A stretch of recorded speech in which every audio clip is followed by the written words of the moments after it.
सदियों से चली आ रही सतभक्ति की ऐसी धारा, ऋषियों, मुनियों, देवताओं और त्रिदेवों ने भी जिसका भेद ना पाया। भक्ति तो सभी करते हैं,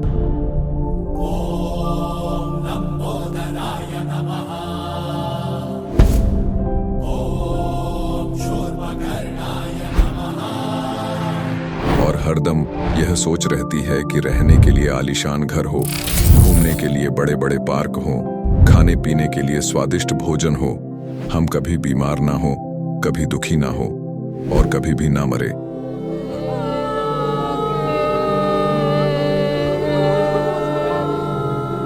हरदम मौज मस्ती में रहे।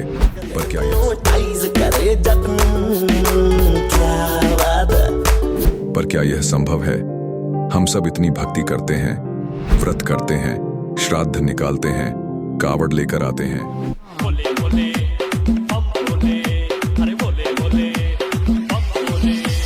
मंदिरों में जाकर मूर्ति पूजा करते हैं,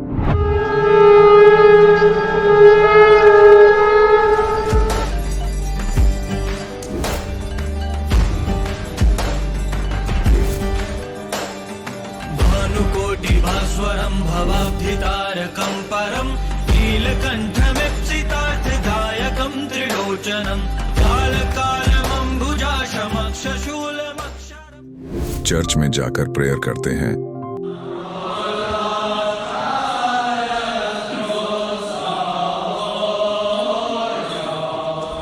मस्जिद में जाकर नमाज अदा करते हैं,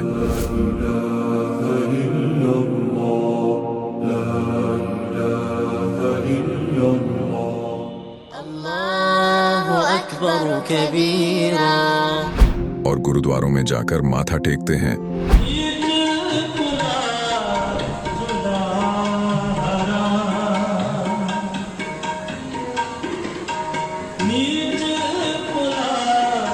फिर भी दुखी क्यों है?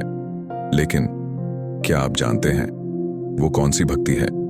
वो भक्ति जिसने मीरा को जहर से बचा लिया, ध्रुव और प्रहलाद की रक्षा की, अंधे को आंखें और बहरे को कान दिए, कोढ़ी को काया दी, दुखियों को सुखी जीवन दिया, मरने वाले को जीवन दान दिया और लाइलाज बीमारियों को दूर किया। जब संत रामपाल जी महाराज जी से दीक्षा ले ली थी, उसके बाद जब उनका कुछ विद इन मंथ कैंसर में राहत मिली।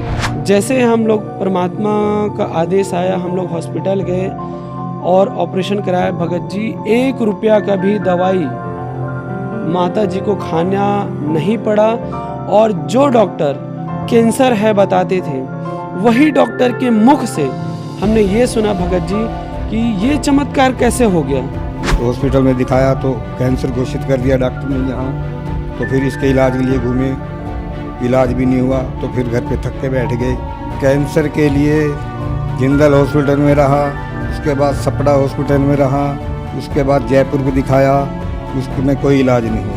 संत रामपाल जी महाराज जी ने चरणामृत प्रसाद दिया और आशीर्वाद दिया और भक्ति ज्ञान दिया, और उसके बाद मैं तंदुरुस्त हूँ। हर दिन में अपना सब कुछ खाता हूँ, मुझे कोई समस्या नहीं। मेरे को बीमारी ये थी सर कि ब्लड ट्यूब में मेरे को एक प्रकार का पस आ गया था और इन्फेक्शन हो गया था। उस इन्फेक्शन को डॉक्टर लोग वो कह रहे थे कि इसमें आपको ऑपरेशन करना पड़ेगा।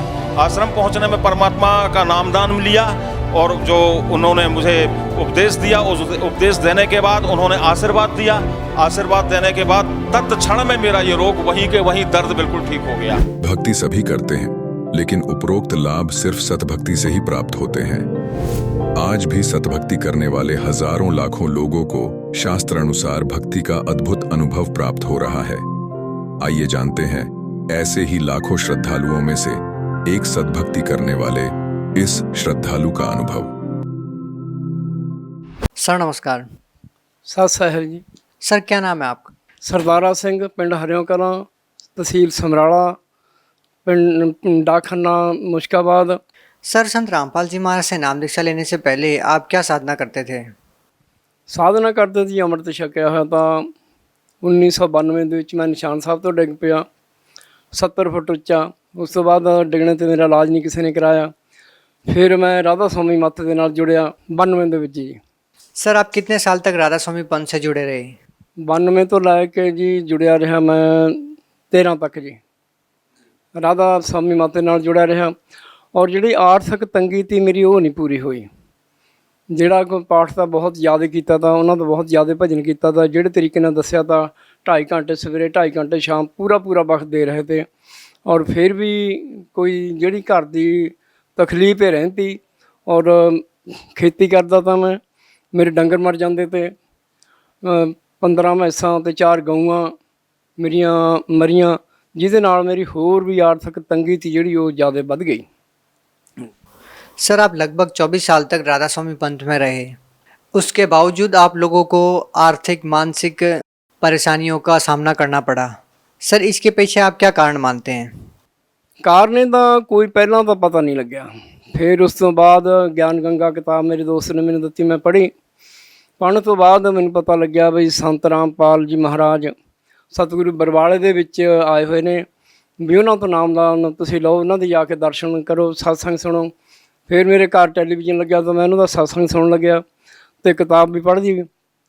ਪੜ੍ਹਨ ਤੋਂ ਬਾਅਦ ਮੇਰਾ ਬਹੁਤ ਮਨ ਕੀਤਾ ਕਿ ਮੈਂ ਆਪਣੇ ਦੋਸਤ ਨੂੰ ਨਾਲ ਲੈ ਕੇ ਬਰਵਾਲੇ ਚਲੇ ਗਏ। ਬਰਵਾਲੇ ਜਾ ਕੇ ਉਹਨਾਂ ਦਾ ਸਤਸੰਗ ਸੁਣਿਆ। ਸਤਸੰਗ ਸੁਣਨ ਤੋਂ ਬਾਅਦ ਅਸੀਂ ਨਾਮਦਾਨ ਲੈ ਲਿਆ।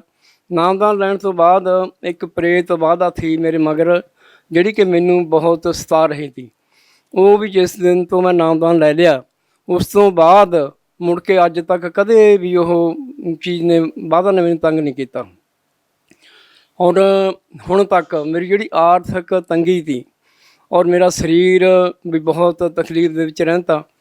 ਨਿਸ਼ਾਨ ਸਾਹਿਬ ਤੋਂ ਡਿੱਗਣ ਕਰਕੇ ਮੇਰਾ ਰੀੜ੍ਹ ਦੀ ਹੱਡੀ 4 ਜਗ੍ਹਾ 'ਤੇ ਕਰੈਕ ਤੀ। ਇੱਕ ਮੇਰਾ ਪੈਰ ਦੇ 30 ਪੀਸ ਹੋਏ ਨੇ, ਜਿਹੜੇ ਕਿ ਹੁਣ ਮੇਰਾ ਪੈਰ ਤਾਂ ਦੁਖਦਾ ਬਹੁਤ, ਪਰ ਰੀੜ੍ਹ ਦੀ ਹੱਡੀ ਵੱਲੋਂ ਮੈਂ ਠੀਕ ਹਾਂ। ਜਾਣੀ ਹਾਂ ਤੁਰ ਕੇ ਜਾ ਸਕਦਾ, ਸਾਈਕਲ ਚਲਾ ਲੈਂਦਾ।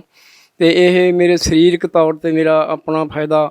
ਔਰ ਜਿਹੜੀ ਮੇਰੀ ਆਰਥਿਕ ਤੰਗੀ ਤੀ ਬਹੁਤ ਜ਼ਿਆਦਾ ਤੀ, वो भी मेरी ਹੁਣ ठीक है। जो आपकी आर्थिक तंगी थी, इतनी सारी परेशानियां आपको थी, वो कैसे ठीक हो गई?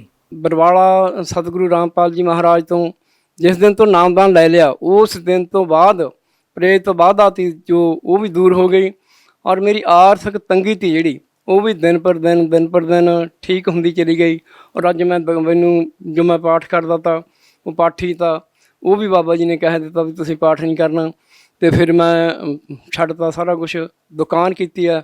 ਹੁਣ ਦੁਕਾਨ ਦੇ ਉੱਤੇ ਉਹਦੇ ਨਾਲ ਮੇਰਾ ਬਹੁਤ ਵਧੀਆ ਗੁਜ਼ਾਰਾ ਚੱਲ ਰਿਹਾ ਔਰ ਬਹੁਤ ਵਧੀਆ ਆਰਥਿਕ ਤੰਗੀ ਮੈਨੂੰ ਸਤਾ ਨਹੀਂ ਰਹੀ। ਜਿਸ ਦਾ ਮੈਨੂੰ ਪਹਿਲਾਂ ਤੰਗ ਤਾਂ ਮੈਂ ਹੁਣ ਨਹੀਂ, ठीक है वैसे होना है।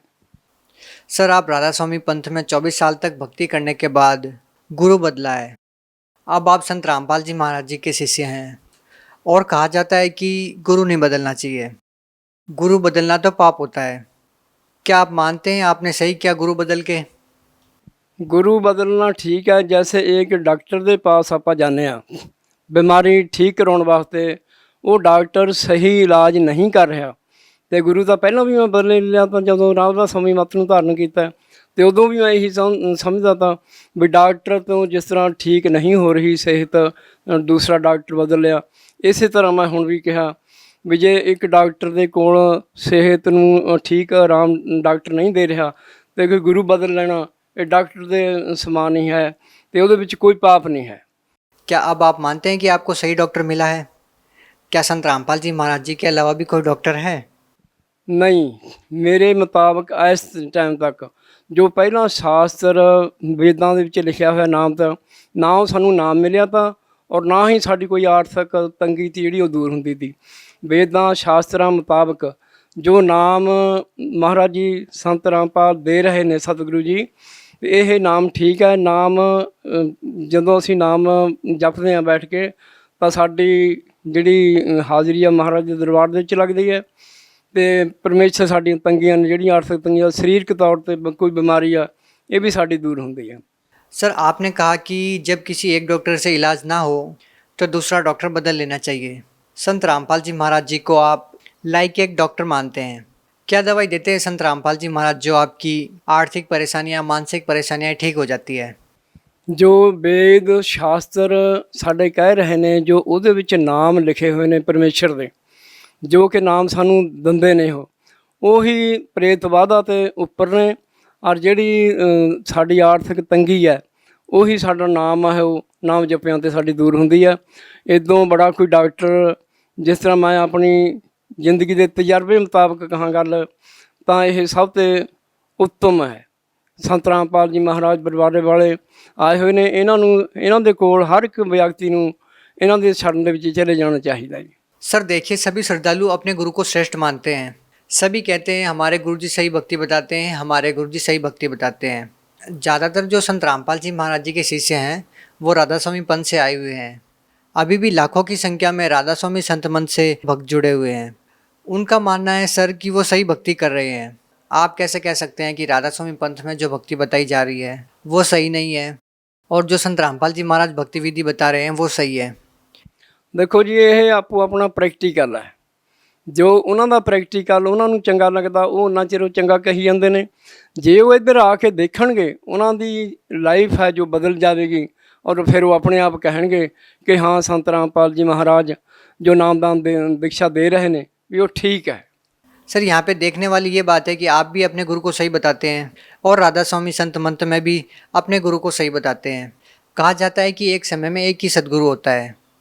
अगर इस बात को डिफाइन किया जाए या आम जन समाज के लोग अगर समझना चाहें कि कौन ठीक है और कौन गलत है, इसका फैसला कैसे हो? इस बात का फैसला तो जाके ही पता लगेगा।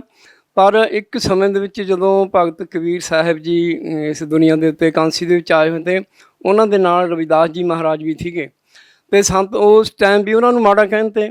ਅੱਜ ਵੀ ਲੋਕ ਇਸ ਸਮਾਜ ਦੇ ਜਿੰਨੇ ਲੋਕ ਨੇ ਆਪੋ ਆਪਣੇ ਪੰਥ ਦੀ ਸਭੀ ਮਨਾਉਂਦੇ ਟੇਕ। ਆਪਣੇ ਪੰਥ ਨੂੰ ਜਿੰਨਾ ਚਿਰ ਬੰਦਾ ਬਦਲ ਨਹੀਂ ਲੈਂਦਾ ਉਹਨਾਂ ਚਿਰ ਉਹਨੂੰ ਸੱਚ ਦਾ ਤੇ ਝੂਠ ਦਾ ਪਤਾ नहीं लग सकता। सर देखिए, ज़्यादातर संत परमात्मा कबीर साहब की वाणियों को आधार बनाकर सत्संग करते हैं। राधा स्वामी पंथ ले लीजिए या डेरा सच्चा सौदा सिरसा ले लीजिए या निरंकारी पंथ ले लीजिए या कोई भी सदगुरु हो, कोई भी संत हो या कोई भी धर्मगुरु हो, संत रामपाल जी महाराज जी भी कबीर साहब की वाणियों को, उनके ग्रंथों को आधार मानकर सत्संग करते हैं। सर आप लोगों को क्या ऐसा अलग लगता है संत रामपाल जी महाराज जी सही चीज़ बता रहे हैं और वो गलत बता रहे हैं? क्योंकि दोनों ही संत, दोनों ही धर्मगुरु कबीर साहब की वाणी को आधार मानते हैं।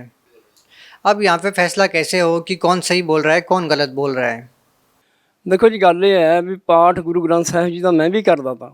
ਉਹ ਪੜ੍ਹਦੇ ਤੇ ਤਾਂ ਸਾਨੂੰ ਪਤਾ ਨਹੀਂ ਤੀ ਲੱਗ ਰਿਹਾ ਵੀ ਇਹ ਕਿਸ ਦੇ ਬਾਰੇ ਲਿਖਿਆ ਹੋਇਆ। ਜੋ ਗ੍ਰੰਥ ਖੋਲ੍ਹ ਕੇ ਸੰਤ ਰਾਮਪਾਲ ਜੀ ਮਹਾਰਾਜ ਨੇ ਦੱਸੇ ਨੇ ਅੱਜ ਤੱਕ ਕਿਸੇ ਨੇ ਦੱਸੇ ਨਹੀਂ ਹਨ। ਉਹ ਸੰਤ ਚਾਹੇ ਕਿੱਡਾ ਹੀ ਹੋਵੇ, ਸੰਤ ਤਾਂ ਅਸੀਂ ਸਮਰਾਲੇ ਦੇ ਇਲਾਕੇ ਦੇ ਵਿੱਚ ਰਹਿੰਦੇ ਹਾਂ, ਸਾਡੇ ਨੇੜੇ ਨੇੜੇ ਸੰਤ ਬਹੁਤ ਨੇ।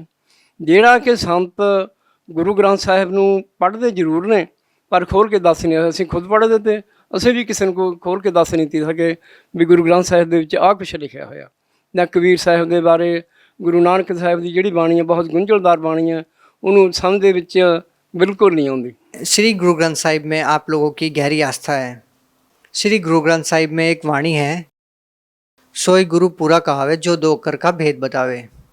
अब यहाँ पे कहा यह गया है कि सच्चा सदगुरु तो वही होता है जो दो अक्षर का भेद बताता है। आपके विचार में क्या संत रामपाल जी महाराज जी उन दो अक्षरों का भेद बताते हैं या राधा स्वामी संत मंत्र वाले बताते हैं? क्या कहना चाहेंगे?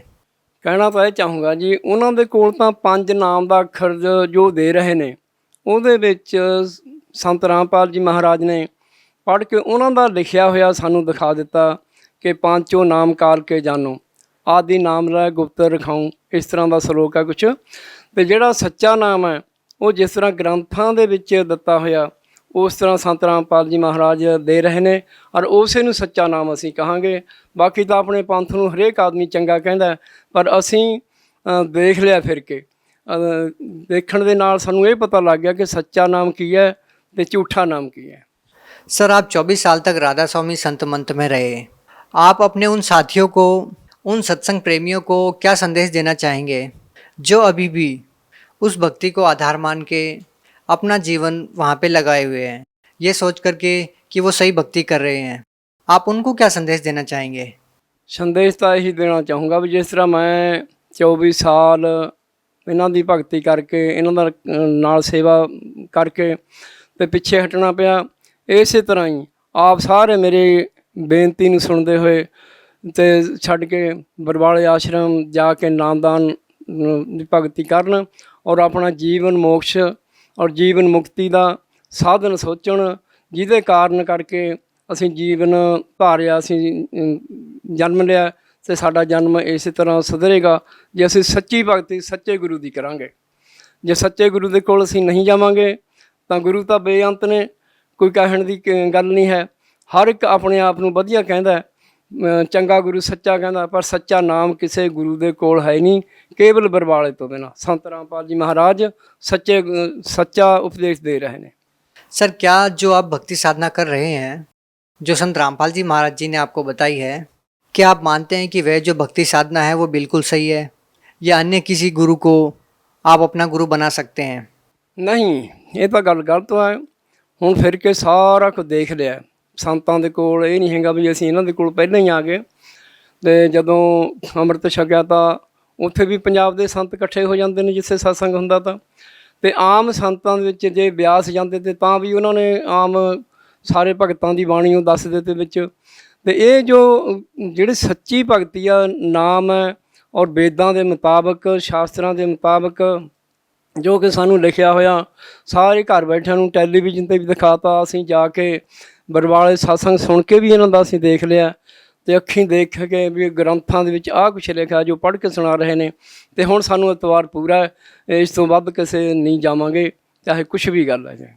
सर यदि संत रामपाल जी महाराज जी के सत्संग प्रवचन या आप लोगों की बातें जो मानते हैं कि सही है और वो संत रामपाल जी महाराज से जुड़ना चाहेंगे तो वो जुड़ कैसे सकते हैं?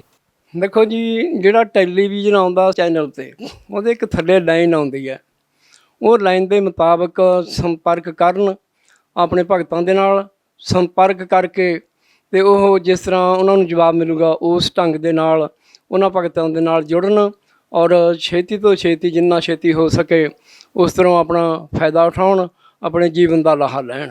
सर आप संत रामपाल जी महाराज को सच्चा सदगुरु मानते हैं और कहते हैं कि उन्हीं के पास सही भक्ति विधि है। यदि संत रामपाल जी महाराज से नाम दीक्षा लेने के बाद भी किसी श्रद्धालु को लाभ ना मिले तो फिर वो श्रद्धालु क्या करे? ਇਹ ਤਾਂ ਹੋ ਨਹੀਂ ਸਕਦੀ ਗੱਲ ਬਈ ਉਸ ਭਗਤੀ ਜਾਏ ਤੇ ਸੰਤ ਰਾਮਪਾਲ ਜੀ ਮਹਾਰਾਜ ਜੀ ਕੋਲ ਗਿਆ ਹੋਵੇ ਔਰ ਕੋਈ ਭਗਤੀ ਲਾਭ ਨਾ ਮਿਲਿਆ ਹੋਵੇ ਉਹਨੂੰ। ਇਹ ਗੱਲ ਇਹ ਆ ਵੀ ਜੇ ਉਹਨੇ ਭਗਤੀ ਉਹ ਨਹੀਂ ਕੀਤੀ, ਨਾਮ ਦੀ ਕਮਾਈ ਨਹੀਂ ਕੀਤੀ, ਫਿਰ ਉਹ ਕਹਿ ਸਕਦਾ ਵੀ ਮੈਨੂੰ ਸੰਤ ਰਾਮਪਾਲ ਜੀ ਕੋਲ ਜਾ ਕੇ ਮੈਨੂੰ ਫਾਇਦਾ ਨਹੀਂ ਹੋਇਆ। ਜੇ ਕੋਈ ਸੱਚੇ ਇਰਾਦੇ ਨਾਲ ਸੱਚੀ ਭਗਤੀ ਨੂੰ, ਜਿਸ ਤਰ੍ਹਾਂ ਬਾਬਾ ਜੀ ਚੱਲਦੇ ਫਿਰਦੇ ਉੱਠਦੇ ਬਹਿੰਦੇ ਦੱਸਦੇ ਰਹੇ, ਸਹਿਜ ਭਗਤੀ ਸਹਿਜ ਮਾਰਗ ਹੈ ਔਰ ਉਹਦੇ ਵਿੱਚ ਕੋਈ ਔਖਾ ਵੀ ਕੰਮ ਨਹੀਂ ਹੈ, ਕੋਈ 2.5 ਘੰਟੇ ਨਹੀਂ ਬੈਠਣਾ, ਕੋਈ 3 ਘੰਟੇ ਨਹੀਂ ਬੈਠਣਾ, ਔਰ ਫਿਰ ਵੀ ਕੋਈ ਕਹੇ ਚੱਲਦਾ ਫਿਰਦਾ ਵੀ ਮੈਨੂੰ ਫਾਇਦਾ ਨਹੀਂ ਹੈ, ਇਹ ਗੱਲ ਮੈਂ ਨਹੀਂ ਮੰਨਦਾ।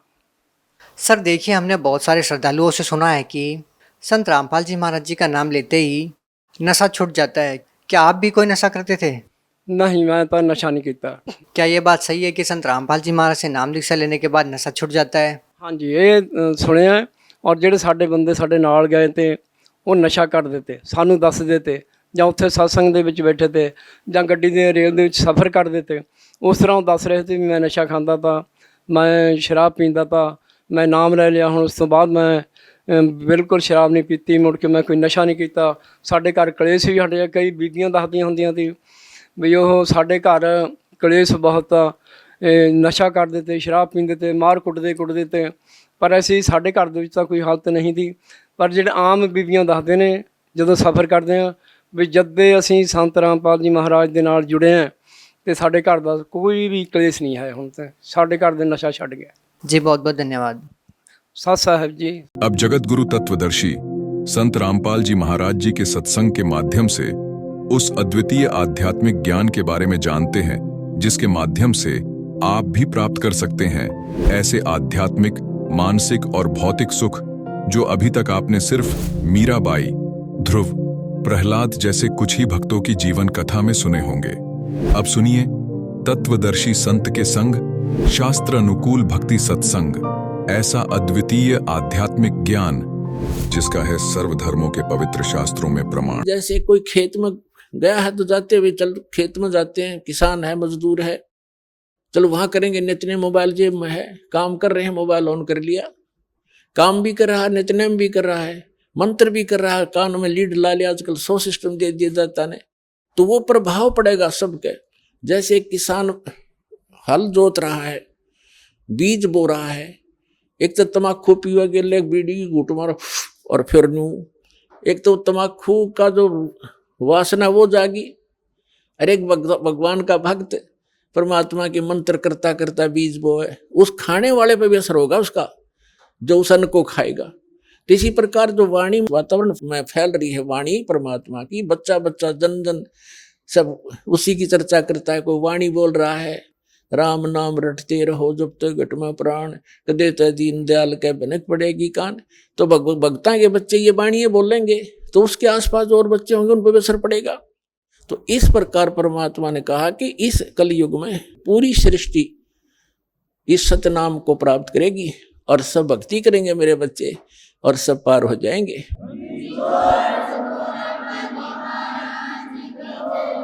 तो पुण्यात्माओं, जब तक हमें सत भक्ति नहीं मिलती, सच्चा सतगुरु नहीं मिलता और परमात्मा का ज्ञान सही नहीं होता, तो हम डगमग रहते हैं। और परमात्मा का मार्ग मिलने के बाद फिर हमें दृढ़ विश्वास होना चाहिए। कहते क्या होया हरि नाम लेते जब मन में ना विश्वास। आप नाम भी कर रहे हैं और परमात्मा पर विश्वास नहीं है तो आपकी भक्ति विफल है, कोई फायदा नहीं उस नाम के लेने का। एक भक्त, एक लड़का, जवान लड़का, वो दोनों बच्चे, उसकी पत्नी भी आए हुए थे, वो पायलट लगे हुए हैं। ऐसे वो बात कर रहे थे, जैसे खड़े थे हमारे पास, और कोई बता रहा था जी मुझे ऐसा लाभ हुआ, ऐसा लाभ हुआ। मैं ठीक है बेटा, अभी तब शुरुआत आपकी, देखते जाना भगवान क्या क्या सुख देगा आपको। तो वो लड़का कह रहा था, पायलट बेटा न्यू कह रहा था जी, कोई मैंने न्यू कहा ना, हमारे गुरुजी ने कभी दास का नाम लेके और सूर्य को हाथ में ग्रहण कर लिया, तो मैं इन्हें कहूँगा यह कोई खास बात नहीं, ये तो आम चीज़ है उनके लिए, वो तो कुछ भी कर सकते हैं। तो पुण्यात्मा, इतना दृढ़ विश्वास होना चाहिए आपको भगवान के ऊपर, तब इसमें सफल होगे। अब जैसे जब तक हमें ये यथार्थ ज्ञान नहीं मिला था, ये सच्चा भगवान नहीं मिला था, तो हमने कोई बहकाले था कि ना ऐसा नहीं, ऐसा ठीक है, तब वो भी मान लेते थे। जब इस दास को ये ज्ञान प्राप्त हुआ हमारे पूज्य गुरुदेव जी से और ये सत्य नाम प्राप्त हुआ, उसके बाद डट के भक्ति करी। रजा तो नहीं की थी, क्योंकि सतगुरु कृपा करते तभी भक्ति होती, जीव भक्ति नहीं कर सकता, काल करण नहीं दे। ये तो दाता साथ रहते अपने बच्चे के, और तब ये भक्ति कर पाता ना। इतना उलझा रखा है, 100 समस्याएं, सैकड़ों टेंशन पैदा कर रखी है बेमतलब की। तो पहले वो टेंशन खत्म करेगा, अंदर से सहारा देगा, क्योंकि हम तोड़ रखे हैं काल में, कति रगड़ रखे, पीस रखे। अब घने दिन में तो आपका दिल खुलेगा कि सचमुच भगवान यो भी सुख हो गया, यो भी हो गया, और फिर जाके मन दृढ़ होगा। समय अवश्य लगेगा, परंतु ये करके छोड़ेगा। तो पहले इस दास को इतना कोई भी डगमग कर देता, ज्ञान इतना था नहीं, और कोई भी दो बात अटपट करता था, हम सोचा करते ये भी ठीक होगी भाई, ये भी ऐसा भी ठीक होगा। तो यहाँ परमात्मा भी कहते कबीर साहब के ज्ञान संपूर्ण होया नहीं और हृदय नहीं छदाया, ये देखा देखी भक्ति का फिर रंग नहीं ठहरा। जब तक हमारे हृदय में ये ज्ञान नहीं टकेगा जाकर, यानी कलेजे में इसमें कसक नहीं बनेगी सच्चाई की, तो हमें कोई भी बहका लेगा। तो जब मेरे जीवन में जो यू टर्न आया, वो कैसे था कि पहले हमारे जो है धर्मगुरु जो भी ज्ञान देते थे हम उसको सत्य मानते थे। और जैसा कि जब दास के साथ एक घटना घटी, हमारे घर के ऊपर एक कमरा अलग से बना रखा था, उसको किराए पर दे रखा था। उसमें एक आर्य समाजी यानी महर्षि दयानंद का चेला शास्त्री था, वो उसमें किराए पर रहता था। बोलन चालन का बहुत अच्छा स्वभाव था उसका, एक बहुत ही नेक सा आदमी दिखा करता। नेक तो था लेकिन ज्ञान अज्ञान था उसके अंदर। लेकिन इस नाम से, ज्ञान से पहले, इस परमात्मा वाले ज्ञान से पहले हम जो भी चर्चा भगवान की करते थे तो वो कहता था ऐसे नहीं वैसे नहीं, तो हम मान लेते थे भी आप कुछ एज भी आदमी था, एजड था, और उसमें ठीक कह रहे, ये भी सच्चा है। जब ये ज्ञान दास को हुआ उससे पहले उससे चर्चा होती थी कि हमने हमारे सुना है कि जैसे द्रौपदी का चीर बढ़ा दिया भगवान ने, यानी साड़ी बढ़ा दी।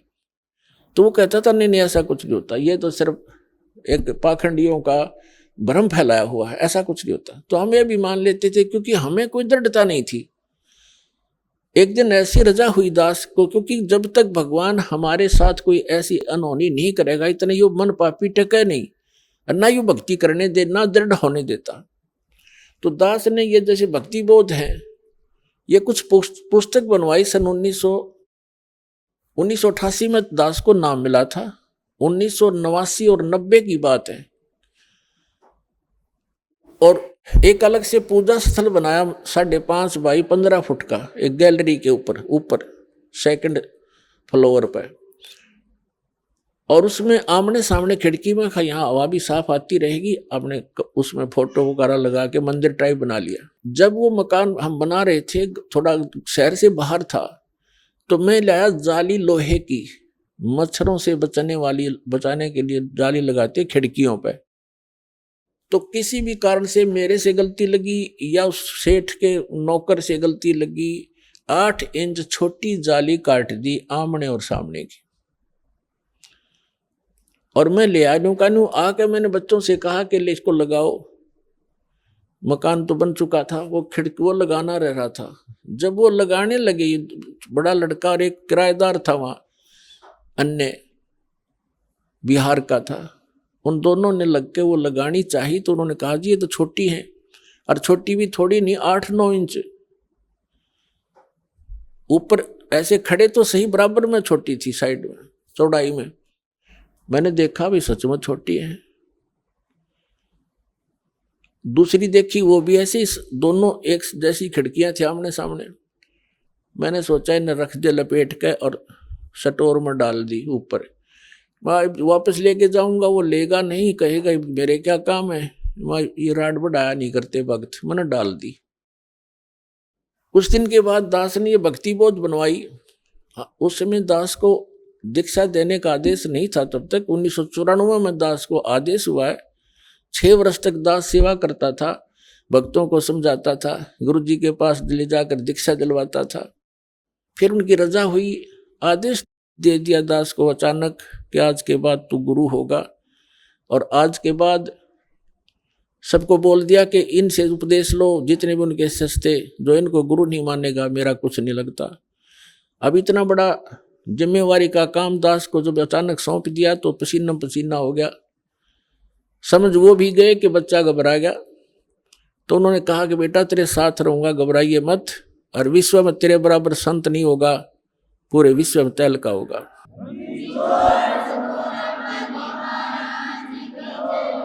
तो उस समय तो मुझे ऐसा लगा कि अपने बच्चे को सभी शाबाशी दिया करते हैं और सभी अपने बच्चे की कामना किया करते हैं, ये बड़ा अफसर बनेगा और तू देखिए न्यू हो जाएगा। मुझे पता था मैं कैसा संत हूं और क्या मैं कर सकता हूं, लेकिन उस समर्थ के वचन से आज ये सब कुछ सफल हुआ है। आज देख रहे हो विश्व में कोई संत नाम की चीज नहीं। आप तो बालक नहीं हो, एजुकेटेड हैं, सारा सब इतिहास आपके सामने खोल दिए। और ये दास को वो ज्ञान कबीर भगवान ने दिया और मेरे गुरुदेव का आशीर्वाद फल रहा है। तो मैंने पहले क्या करता था, दास की ये पुस्तक बनवाता था और हमारे गुरुजी फ्री दिया करते थे सबको जो उनके उपदेश लिया करते थे। तो मैंने 5000 पुस्तक बनवाई और उनको रख दिया कि हमारे गुरुजी ज़्यादा रहते थे तलवंडी भाई, पंजाब के अंदर एक छोटा सा फिरोजपुर जिला में शहर है, कस्बा सा बरवाले जैसा, वहाँ ज़्यादा रहते थे। और भी 3-4 आश्रम थे। तो यहाँ नजफगढ़ के अंदर था एक आश्रम, अनाज मंडी में, एक मोघा के अंदर है, एक खन्ना में था, लेकिन ज़्यादातर वो तलवंडी रहते थे। और हरियाणा में केवल गरीबदास महाराज जी के एक समागम होता था। पर जैसे गरीबदास जी को भगवान मिले थे, कबीर साहब, बहुत दिवस बोलते हैं उसका, उसमें छुड़ानी आया करते थे। तो हम इंतजार में रहते थे जब वो छुड़ानी आएंगे, वैसे मिलते रहते थे उनसे, लेकिन यहाँ वो दान दीक्षा देते थे और फ्री पुस्तक देते थे। तो मैंने वो पुस्तक बनवा ली।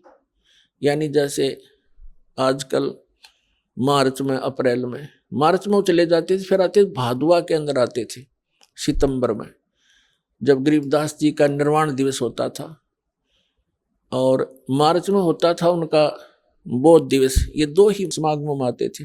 तो मैंने अप्रैल मार्च के समागम के बाद ये पुस्तकें बनवाने का निर्णय किया उनके आदेश से, और बनवा कर रख ली। तो मैंने पूजा स्थल पर एक तख्त डाल रखा था, उन पर कपड़ा बिछा के सुंदर वो सारी पुस्तक लगा दी। आएंगे गुरुजी तब उनको संभलवा देंगे, वो फिर देते रहेंगे। सेवा के लिए रख दी। उस एक खिड़की में से शीशा टूटा हुआ था खिड़की का, उसमें से चूहे बढ़कर उनको काटने लगे। 2-3 दिन के बाद मेरी नजर गई कि चूहों ने काट दिया। तो फिर मुझे ये भी ध्यान आया कि एक खिड़की का शीशा तो बिल्कुल ठीक है, एक का शीशा टूटा हुआ है, और शहर से दूर होने के कारण एक छोटे से शीशे के लिए कोई चढ़ाने वाला भी तैयार नहीं होता छाने के लिए। 1-2 बार कोशिश भी की थी, वो टालमटोल कर देते थे, ज्यादा कार्य होता आ जाते थे। तो मेरे दिमाग ने काम किया कि वो दोनों जाली दोनों खिड़कियों की लाए थे, इनको ऊपर नीचे ओवरलैप करके लगवा देता हूँ, चूहों से बचाव हो जाएगा। तो मैंने उन बच्चों से कहा कि आप ऐसे करना, वो दोनों जाली उतार लो, उतरवा ले लेना तेरी माँ से, और इनको ऐसे ऊपर नीचे लगा के चढ़ा देना खिड़की पर। वो लड़का बोला जी ठीक है। छोटा लड़का था, 12-13 वर्ष का उस टाइम वो। और वो दूसरा जो एक और था अनिल नाम का, बिहार से आया हुआ, किराए पर रहता था, वो जवान ठीक था, समझदार सा। उन दोनों को मैंने बोल दिया। मैं अपनी ड्यूटी पर चला गया। दास था जूनियर इंजीनियर इन इरिगेशन डिपार्टमेंट हरियाणा। तो मुझे तो चिंता थी। मैं शाम को वापस आया तो मैंने क्या देखा, उस लड़के की माँ से पूछा।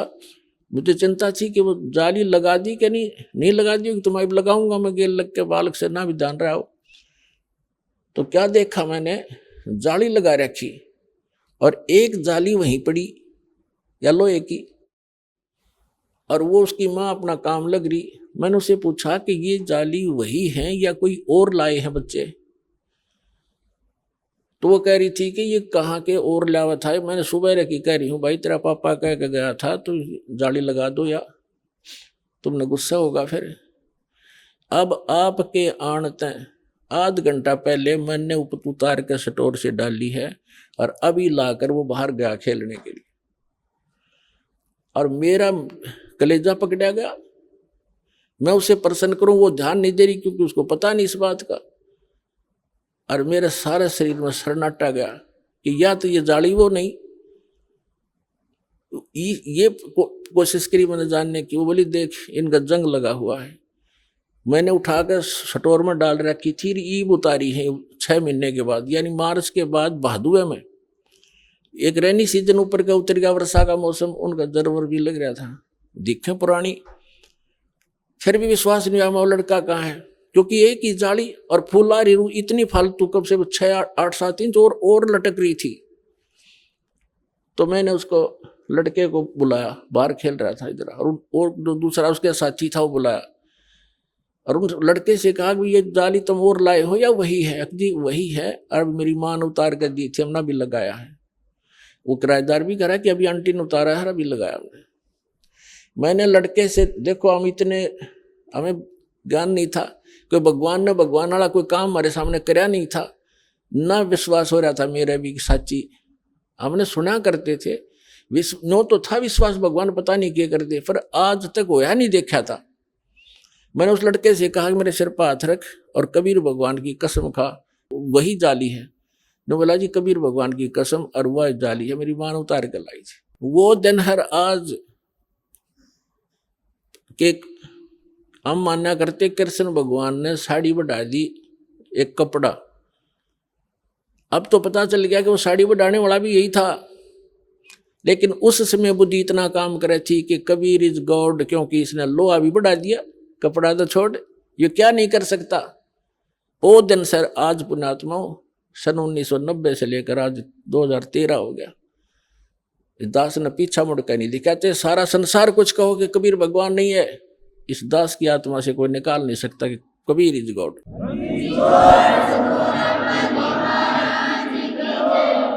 अब जब दास के साथ यह घटना घटी, और वो कम से कम 10 साल लगी रही वो जाली किन्नरों को दिखा करता, देखो जो भगत थे वो तो मान जाते, बकवादी बने गए, बकवास करा, झूठ बोला, पाखंडी है।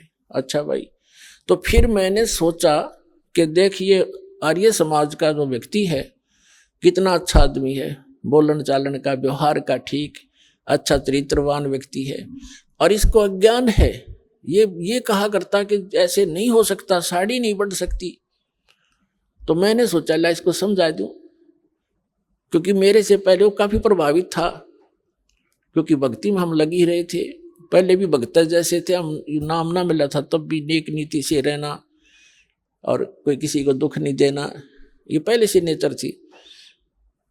तो मैंने और वो मुझे ऐसा लगता था कि मेरी बात नहीं मानेगा, लेकिन ये अज्ञान इतना गंध ठोक दिया उस मूर्ख महर्षि दयानंद अज्ञानी ने, बिगाड़ दिया कितने व्यक्तियों भोली आत्माओं को।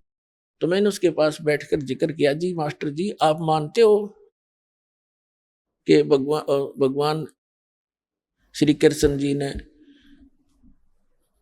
उसकी द्रौपदी की साड़ी बढ़ा दी थी? जैसे विषय बढ़ाना चाहा, मैंने उसको चलाना था विषय को कारण बना के। वो कहता जी नहीं ऐसे हम नहीं मानते। मैंने कहा जी, फिर मैंने उसको अपने उस जहां वो जाली लगा रखी थी ऊपर चौबारे में, उस गैलरी में, उस नीचे उसकी कक्ष था, उसमें बुला लिया, वहां बैठ के। मैंने वो लड़के भी बुला लिए दोनों जिन्होंने जाली लगाई, इनकी माँ बुला ली ताकि इसका पेटा भर दूं, विश्वास दृढ़ करवा दूं, ये मान जा हमारी बात को। उसको मैंने कहा जी देखो, आप तो कपड़े की बात करते हो, हमारे भगवान ने लोहे की जाली बढ़ा दी, आप सत्कर मानो। नो बोला, वो कहने लगा कि नहीं आप ये कोई बात हुई, जाड़ी साड़ी कभी बढ़ती है, जाली कभी बढ़ती है? मैं बोला देखो आओ दिखाऊं आपको। बोला नहीं छोड़ो हम नहीं मानते। अब वो काफी अटपट बोलने लगा। मुझे आशा नहीं थी कि ये इतना एकदम ऐसे गिरगिट की तरह बदल कर ऐसी बकवास करने लग जाएगा। मेरी आशा के विपरीत उसने ये बात कही कि आप तो ये पाखंडियों के बकाई हुई बातें हैं, ये है। अब पाखंडी तो मैं जब कोई मैं रोजी रोटी पाखंड से चला रहा हूँ। मैं तो नौकरी करता था, जूनियर इंजीनियर था, 2 रोटी सुथरी मिल रही थी। अब भी मुझे पाखंडी कह रहा है ये मूर्ख। तो मैं चुप हो गया कि मैं अब इससे आगे बोलना कोई अच्छी बात नहीं, ये सुनता ही नहीं। मैं चुप हो गया, चल भाई अब आप नहीं मानोगे तो मानो मैं भी ना आपकी, क्योंकि मैं दर्द हो गया, मेरे साथ घटना घट गई। थोड़ी देर में उसने पता नहीं भगवान जाने क्या सोचा कि अभी मकान मालिक से नाराज हो गया। तो उसने नम्रता के साथ कहना शुरू किया कि आप इंजीनियर हैं, एजुकेटेड हैं, ये तो अनपढ़ लोगों की बातें होती हैं, ये बढ़ा दिया फलाना घटा दिया। मैं बोला ही नहीं, मैं कहा इससे कोई फायदा नहीं है डिस्कस करने का। तो क्या कहने लगा कि मैं बताता हूँ, महर्षि दयानंद ऐसे होते थे। महर्षि एक बार अपने कमरे में अभ्यास कर रहे थे, योग अभ्यास, और उधर से उनके दूध का समय हो गया, दूध पीता था वो सुबह सुबह। तो नौकर गया, उसने खिड़की से देखा महर्षि दयानंद कमरा बंद, और उसमें योग आसन पद्म लगा के और योग अभ्यास के द्वारा ऊपर उठे और छत के सिर लगा के धीरे धीरे वापस आ गए, फिर ऊपर उठे। तो उसने औरों को भी बुलाया नौकर ने कि देखो महर्षि जी क्या कर रहे हैं। पहले उसने मेरे से क्या कहा, जब मैंने कहा ना कि देखो ये जाली बढ़ गई, हमारी लोहे की जाली बढ़ गई, तो कहता था अब बढ़ा के दिखा जब मानू मैं। उसने ये कहा था कि अब बढ़ा के दिखा मेरे सामने जब मानू मैं। अभी मैं कोई बड़ा जादूगर थोड़ा ही हूं, मैं नहीं कहता मैंने बढ़ाया, मैं तो कह रहा हूं भगवान ने ऐसा कर दिया। तो इससे वो मैं चुप हो गया था, मैं इसको क्या जवाब दूं भाई, मैं बढ़ाऊं तो फिर मैं अपने लिए तो नहीं कहा, भगवान के लिए कहा। तो फिर वो क्या कहता है कि देखो महर्षि ऐसे होते हैं, योग अभ्यास से छत के सिर लगा देता था, वापस आता था। मैं बोला झूठ, कति नहीं मानू, आप करके दिखाओ। ओढ़ने का मुंह हो गया उसका, मगर करके दिखाए जब मानू तुझे में नहीं, झूठ बोलता है तो भी। लेकिन हम ये नहीं कहते कि ऐसा नहीं हो सकता, लेकिन महर्षि तो ये भी ना कर सका था, दयानंद है वो तो कति नाराय अज्ञानी और कति हर तरह से फेल आदमी था, उसकी फोकट में बना रखी थी इन लोगों ने। लेकिन ऋषि महर्षि यहाँ तक प्रमाण है कि संत स्वर्ग में चले जाते थे, दूसरे लोकों में जाते थे, वापस आ जाते थे।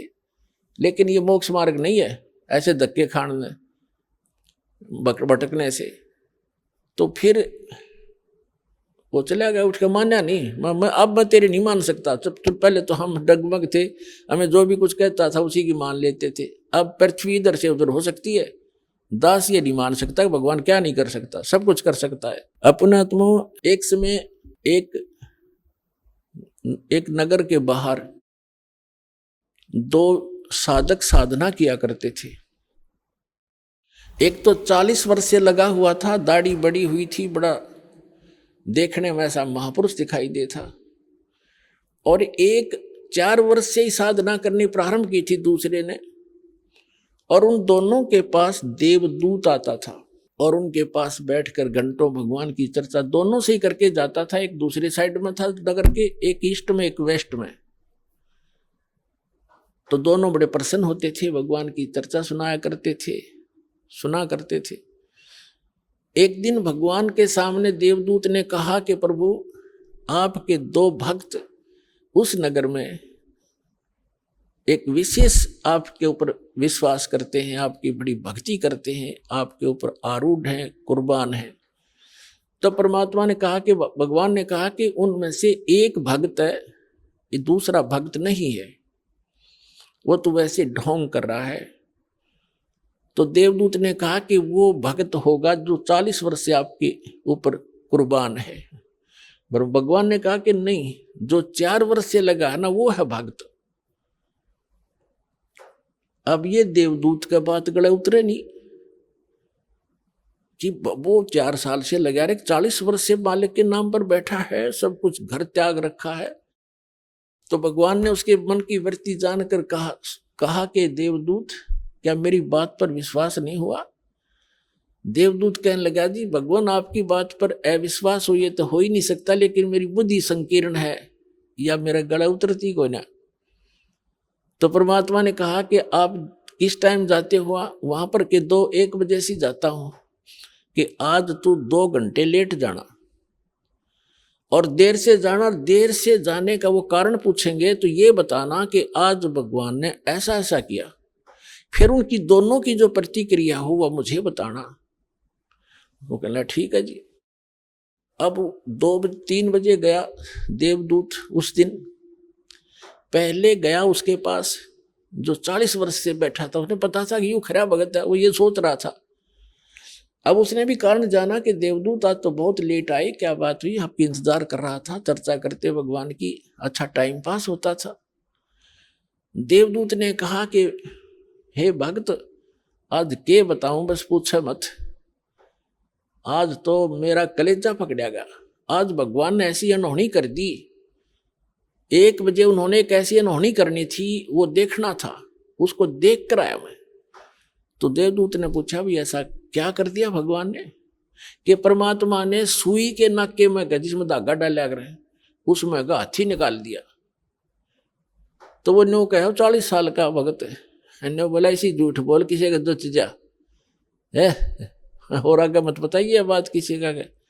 ये कभी हो सकता है सुई के नौके में हाथी निकल जाए?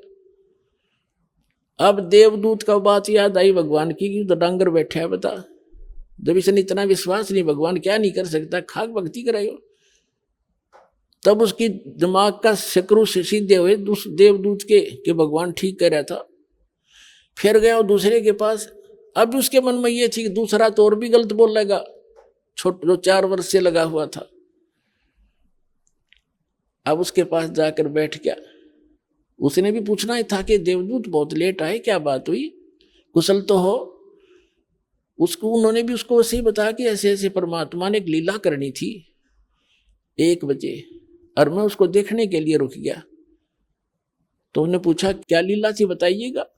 कि भगवान ने तो कमाल कर दिया, अब बताऊं तो किसी का जचे नहीं, शर्म आओ मुझे, आम आदमी मानता नहीं। अब क्या बात बता तो फिर भी कि भगवान ने सुई के नाके में का हाथी निकाल दिया। वो भगत कहता है 4 वर्ष का, बस इसी को आश्चर्य मान रहा है। भगवान निकाल दे सारी पृथ्वी ने सुई के नाके में गए।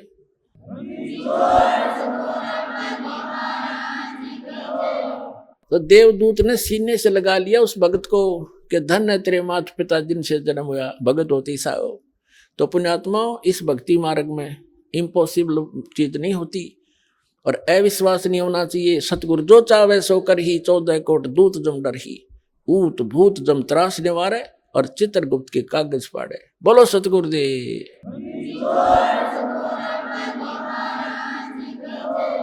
परम पिता परमात्मा पूर्ण ब्रह्म, सारी सृष्टि के रचनहार, सर्व के पालक पूर्ण ब्रह्म कबीर परमेश्वर जी की असीम रजा से आप सभी पुण्यात्माएं सत्संग सुनने के लिए उपस्थित हुए। जिस प्राणी के युगों युगों के पुण्य उदय हो जाते हैं, उसी पुण्यात्मा को ऐसा शुभ स्थान प्राप्त होता है, उसी को सत्संग मिलता है, उसी को सतगुरु प्राप्त होते हैं। जैसा कि श्रीमद् भगवत गीता अध्याय नंबर 7 के श्लोक नंबर 12 से लेकर 15 तक गीता ज्ञानदाता जो श्री कृष्ण जी में प्रवेश करके बोल रहा है, वो काल भगवान ब्रह्म 21 ब्रह्मांड का प्रभु, जिसको सरपुरुष भी कहते हैं, वो कह रहा कि अर्जुन, जो इन तीनों गुणों की रजगुण ब्रह्मा, सतगुण विष्णु, तमगुण शिव जी तक की साधनाएं करते हैं, ये अपना जीवन नाश कर रहे हैं।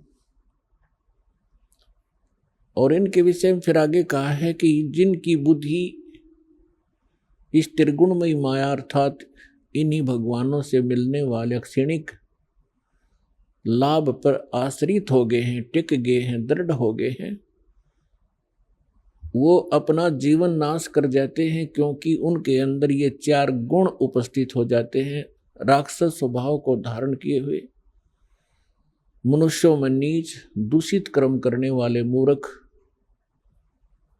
यानी इन भगवानों की तीनों गुणों युक्त रजगुण ब्रह्मा जी, सतगुण विष्णु, तमगुण शिव जी की साधना करने वालों को गीता जी के अंदर श्री गीता ज्ञानदाता ने कहा है कि ये राक्षस स्वभाव को धारण किए हुए, मनुष्यों में नीच, दूषित कर्म करने वाले, ये मूर्ख मेरी साधना भी नहीं करते, यानी ब्रह्म तक भी नहीं इनकी बुद्धि पहुंची। फिर अपनी साधना करने वालों के विषय में बताया है कि जो मेरी भक्ति करते हैं वो 4 प्रकार के हैं, अर्थार्थी, आर्त, जिज्ञासु और ज्ञानी। अर्थार्थी तो वो होते हैं जो केवल धन लाभ के लिए अनुष्ठान किया करते हैं, घर में घना धन हो जाए, लाभ हो बिजनेस में, इस आधार से जो केवल वेदों के आधार से, वेद मंत्रों के आधार से जो साधना करते हैं, अनुष्ठान करते हैं धन प्राप्ति के लिए, धनी होने के लिए, वो भी मेरे ही उपासक हैं, क्योंकि वो आन उपासना नहीं करते, अन्य देवी देवता की पूजा वो नहीं करते, लेकिन वो भी अपना उद्देश्य भूल चुके हैं। दूसरे आर्त यानी संकट निवारण के लिए जो अनुष्ठान किया करते हैं, वो केवल वेद मंत्रों से ही करते हैं, वो भी मेरे ही पुजारी हैं, लेकिन वो भी अपनी दिशा भूल चुके हैं, क्योंकि इस अध्यात्म मार्ग के अंदर केवल इतना ही पर्याप्त नहीं है। फिर तीसरे जिज्ञासु बताए हैं। जिज्ञासु वो कर्महीन प्राणी होते हैं जो घर से निकलते हैं परमात्मा प्राप्ति के लिए, घर भी त्याग देते हैं, आगे जैसे भी उनको गुरु मिलते हैं उनसे ज्ञान ग्रहण कर लेते हैं, और ज्ञान ग्रहण करके वक्ता बन जाते हैं, प्रभुता की भूख बन जाती है उनके अंदर। उस ऊट पटांग ज्ञान से लाखों लोगों को डुबो जाते हैं और स्वयं भी डूब जाते हैं। ये तीनों रिजेक्ट किए हैं गीता ज्ञानदाता ने कि ये अच्छे, ये साधक ठीक नहीं। चौथे ज्ञानी बताए हैं। ज्ञानी वो प्राणी होते हैं जिनको ये ज्ञान हो गया कि जैसे परमात्मा की वाणी माता है, मानुष जन्म दुर्लभ है, ये मिलन बारंबार, तरवर से पत्ता टूट गिरे, वो बोर न लगता डर, मानुष जन्म पाए कर जो नहीं रटे हरि नाम, जैसे कुआ जल बिना भाई बनवाया क्या काम।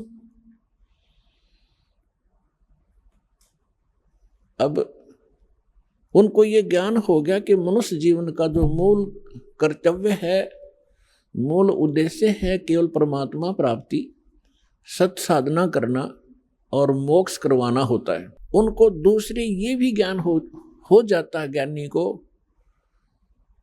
कि पूर्ण मोक्ष पूर्ण परमात्मा से ही होता है, इन अन्य देवताओं से नहीं होता। ब्रह्मा विष्णु महेश या अन्य उपासना जो करते हैं किसी देवी देवता की, इनसे मोक्ष संभव नहीं है। उनको ये भी ज्ञान हो चुका है,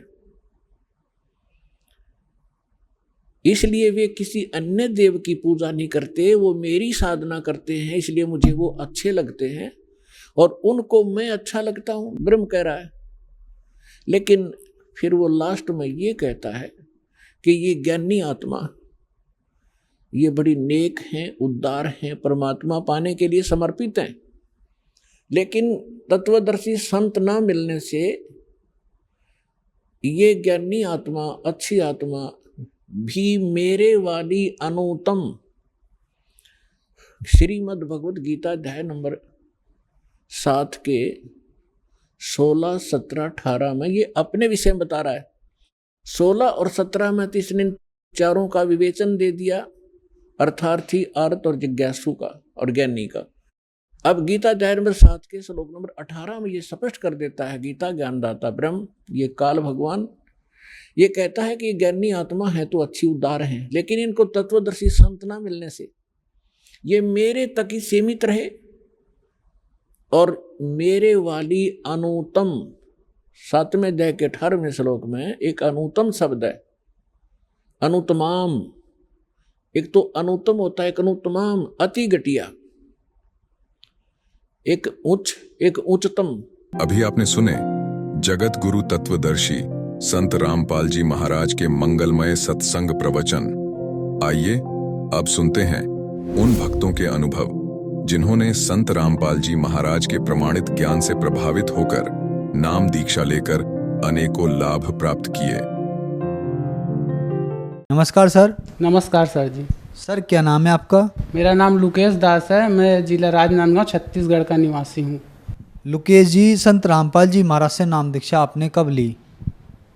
संत रामपाल जी महाराज से नाम दीक्षा मैंने 1 मार्च 2014 को ली।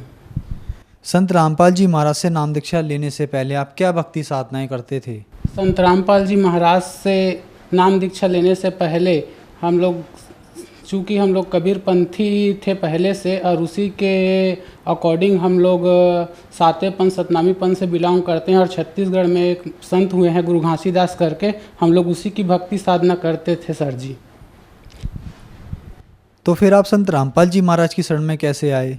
संत रामपाल जी महाराज की शरण में हम लोग ऐसे ही अचानक एक दिन पापा टीवी का चैनल चेंज करते करते संत रामपाल जी महाराज का सत्संग साधना टीवी पे आता है, अचानक लग गया सर जी। तो उसी को देखते देखते ऐसे देखते संत रामपाल जी महाराज का ज्ञान थोड़ा समझ में आने लगा, और जो घासीदास करके छत्तीसगढ़ में संत हुए हैं उसके भक्ति करते थे, तो दोनों का ज्ञान लगभग समथिंग सेम था। लेकिन घासीदास वाले जो पंथ से हम लोग जो भक्ति करते थे वो भक्ति अधूरी थी, क्योंकि घासीदास के भी कुछ ऐसे वाणी है, क्योंकि सातवें पंथ में थोड़ा ज्ञान चतुराई का था, तो ज्ञान चतुराई के अंतर्गत घासीदास के में भी थोड़ा ज्ञान था, तो घासीदास के कुछ ऐसे वाणी जो बोलते थे वो खटकता था, और संत रामपाल जी महाराज के सत्संग सुनते थे तो दोनों का वाणी जब मैच करते थे तो सेम मतलब बात आते थे। जैसे घासीदास भी बोले हैं कि सतनाम सब कहे, सतनाम जाने ना कोई, और सतनाम जाने तो आवागमन न हो। तो संत रामपाल जी महाराज बताते हैं कि सतनाम विश्व में मेरे अतिरिक्त और किसी के पास नहीं है, ये प्रूव करके दिखाए, और विश्व में अगर सतनाम है। और गुरु जी बताते हैं संत रामपाल जी महाराज की अगर पूर्ण मोक्ष कराना है और सद्भक्ति शास्त्र अनुकूल साधना कराना है तो मेरे बरवाला आश्रम में आए और मेरे से नाम दीक्षा ले और मेरे ज्ञान को समझे और अपना आत्म कल्याण कराए। ऐसे करके तो उसी के अकॉर्डिंग फिर सत्संग देखते देखते ये ज्ञान हो गया कि वास्तविकन में इस संसार में संत रामपाल जी महाराज के अतिरिक्त और कोई संत नहीं है, और हमें उनसे नाम दीक्षा लेना चाहिए। 2014 को मैं संत रामपाल जी महाराज से नाम दीक्षा लिया। सर, संत रामपाल जी महाराज से नाम दीक्षा लेने के बाद आपको कुछ लाभ भी प्राप्त हुए? लाभ तो बहुत से प्राप्त हुए भगत जी। मेरे को बचपन से मतलब निमोनिया सर्दी हो गया था, प्राथमिक डॉक्टर वगैरह को दिखाया लेकिन ठीक नहीं हो पाया। हर साल मतलब निमोनिया रहता था। वो संत रामपाल जी महाराज से नाम दीक्षा लेने के बाद ठीक हुआ सर जी। और 2017 का बात है, मेरे मम्मी को ना मतलब अचानक दर्द हुआ राइट साइड में कमर पे। तो प्राथमिक चिकित्सा डॉक्टर के पास दिखाए, मतलब 2-3 महीने के अंतर्गत दर्द हो जाता, इतना सहनी दर्द होता था सर जी की मम्मी ना ज़मीन में लेटे लेटे इतना खुरसते थे। हम लोग देखते थे ना तो इतना ये लगता था तक बहुत तकलीफ़ होता था कि हमारी मम्मी को क्या हो गया। उसके बाद हम लोग प्राथमिक डॉक्टर से दिखाए तो डॉक्टर 2-3 महीने के अंतर्गत वैसे ही दर्द हुआ तो डॉक्टर बोलता है कि मेरे को लगता है कि हड्डी में कुछ प्रॉब्लम है, आप एक्सरा करवा लो ऐसे करके। उसके बाद डॉक्टर पर्ची बना कर दिए कि आप राजनांदगांव जिला अस्पताल में जाकर इलाज करवा लेना, वहाँ एक्सरा करवा लेना ऐसे करके। फिर मैं अपने मम्मी को लेकर राजनांदगांव जिला अस्पताल आ गया, वहाँ एक्सरा वगैरह करवाया। उसके बाद एक्सरा का रिपोर्ट में भिलाई में दिखाया हड्डी रोग विशेषज्ञ को, तो वो बोले कि हड्डी में कोई प्रॉब्लम नहीं है, आप सोनोग्राफी करवा लो ऐसे करके। सोनोग्राफी करवाया सर जी, तो उसमें मम्मी का रिपोर्ट आया कि बच्चेदानी में 6 mm का मांस का जो टुकड़ा है वो ना चिपक गया है, तो उसको मतलब ऑपरेशन करके निकालना पड़ेगा बच्चादानी को ऐसे करके। और वो हो सकता है उसमें कैंसर का भी शिकायत हो जाए ऐसे करके, 40,000 रुपये ऐसे लगेंगे ऐसे करके ऑपरेशन में बताए थे। पापा बोले कि ऐसा ऐसा बात है, एक बार संत रामपाल जी महाराज से प्रार्थना लगा लेते हैं, उसके बाद गुरु जी का जो आदेश होगा उसके बाद फिर ऑपरेशन करवाएंगे ऐसे करके। तो पापा संत रामपाल जी महाराज से अरदास लगाए। उसके बाद गुरु जी का संत रामपाल जी महाराज का आदेश हुआ कि बेटा आप परमात्मा ऊपर विश्वास रखो और अपनी भक्ति करते रहो, आपको एक दिन परमात्मा ऊपर विश्वास रखो। उसके बाद भगत जी गुरु जी का आदेश जैसे हुआ ना, हम लोग मेरी मम्मी को मैं डिस्चार्ज करा दिया और संत रामपाल जी महाराज का भक्ति करने लगा। आज लगभग ये 17 का बात है भगत जी, 17 और आज 21 मतलब 4 साल हो गए। मम्मी को मतलब किसी प्रकार का मतलब अब उस दिन से ना भगत जी किसी भी प्रकार का मतलब दुख नहीं हुआ मम्मी को मेरा। ये रिपोर्ट है, सोनोग्राफी करवाया था इसमें भिलाई सुपेला से। तो इसमें ना मतलब डॉक्टर इसका रिपोर्ट में आया है कि मांस का टुकड़ा बच्चेदानी में 6 mm का जम गया है, 6 mm का। यहाँ रिपोर्ट ये है, रिपोर्ट है, इसमें जम गया ऐसे करके। तो डॉक्टर बोले कि बच्चादानी का ऑपरेशन करके निकालना पड़ेगा, 40,000 रुपये लगेगा ऐसे करके। हम मेरा मम्मी को डिस्चार्ज कराया वहाँ से और संत रामपाल जी महाराज की बताए हुए भक्ति साधना करते रहें। उसके बाद मेरा मम्मी का जो स्वास्थ्य खराब था, जो तकलीफ़ थी, वो ना संत रामपाल जी महाराज की दया से ठीक हो गया। मेरे पापा को भी बवासीर का बीमारी था, जो संत रामपाल जी महाराज से उपदेश लेने के बाद अब पूर्ण रूप से ख़त्म हो गया है, वो भी जड़ से ख़त्म हो गया है, 3 साल से था। सर, संत रामपाल जी महाराज से नाम दीक्षा लेने के बाद आपको लाभ ही लाभ मिले, तो जो दर्शक आज आपको देख रहे हैं और वो भी इन सभी बीमारियों से ग्रस्त हैं, उनके लिए आप क्या कहना चाहेंगे? उनको मैं यही कहना चाहूँगा कि आप भी संत रामपाल जी महाराज से नाम दीक्षा लें और अपना आध्यात्मिक, आर्थिक और शारीरिक रूप से आप लाभ उठाएं और सद्भक्ति करके यहाँ से मोक्ष कराएं। संत रामपाल जी महाराज से नाम दीक्षा कैसे ली जा सकती है? संत रामपाल जी महाराज का टीवी पर सत्संग आता है, जिसमें येलो कलर की नीचे में पट्टी चलती है, उसमें फ़ोन लाइन रहता है। आप उस नंबर पर कांटेक्ट करके आपके नज़दीक के नाम दीक्षा केंद्र का जानकारी लेकर आप वहां से नाम दीक्षा ले सकते हैं और अपने जीवन का कल्याण करा सकते हैं। धन्यवाद सर। साहेब सर जी।